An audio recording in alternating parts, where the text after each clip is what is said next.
Well, since humans are social creatures, we need rules for how to interact with each other in a safe and effective way. And we use contracts to do that. And so you're taught from a very early age rules, which help you live the life you need to live within the context of your family. And some of those rules have emotional expectations. I know the emotional expectation for me growing up was that I was not allowed to have anger. And that was a contract that really impacted me in my life and how I had to operate as a person out in the world because of that contract.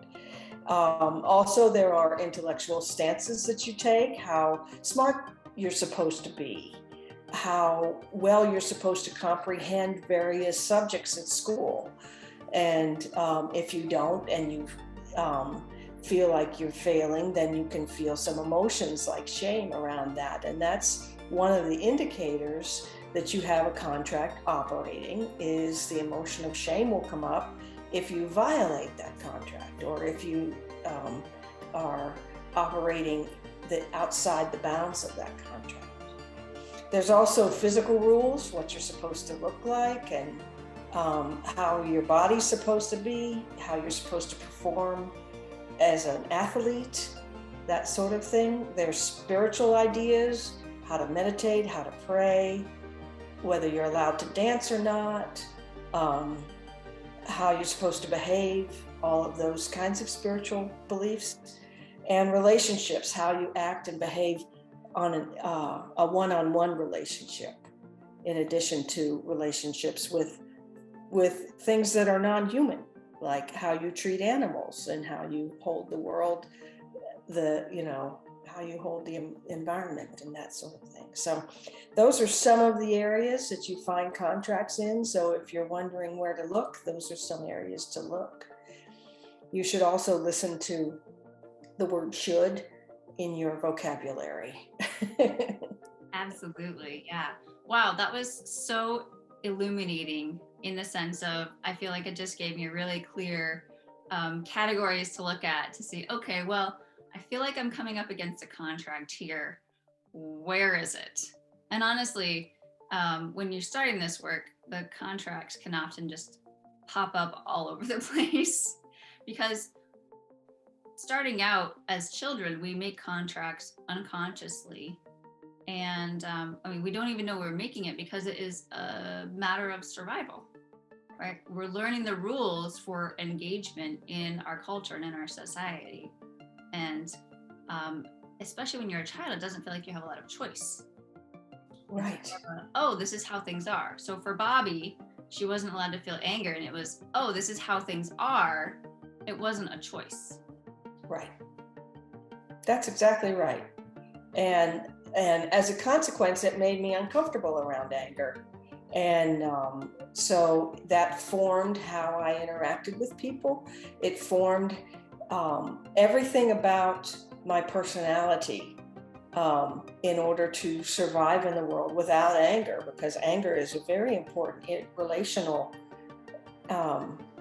emotion. So it was an interesting experience growing up and using other emotions to provide boundaries, because that was, of course, what anger is about. But it became a contract of mine, and I didn't realize that until I got into my work with Carla. So now that you are more comfortable working with anger, how has that changed your behavior or your relationships, or maybe the way that you see things? I'm really curious because you said it is the way I see things. Now, when I feel anger come up, I know what to do with it. I recognize that I don't dump it on other people because it's a response to a violation of a boundary. And so I look, what do I value? Thanks to the class on anger that you taught, Befriending Anger, I really go back to what do I value and what's important here, and how do I establish my boundary without using any kind of fighting or violent kind of behavior or words. Um, and that has really helped me become more adept at relationships and more comfortable in relationships. Before, I was always afraid that if I made someone angry, they would like leave me.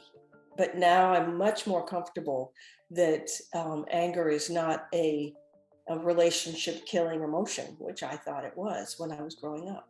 Yeah. And honestly, it can be a relationship saving emotion because you're establishing those boundaries, which are crucial for you to feel safe and comfortable.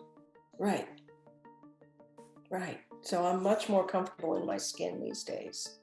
I'm so glad to hear that. Yeah, being able to work with anger is truly magnificent.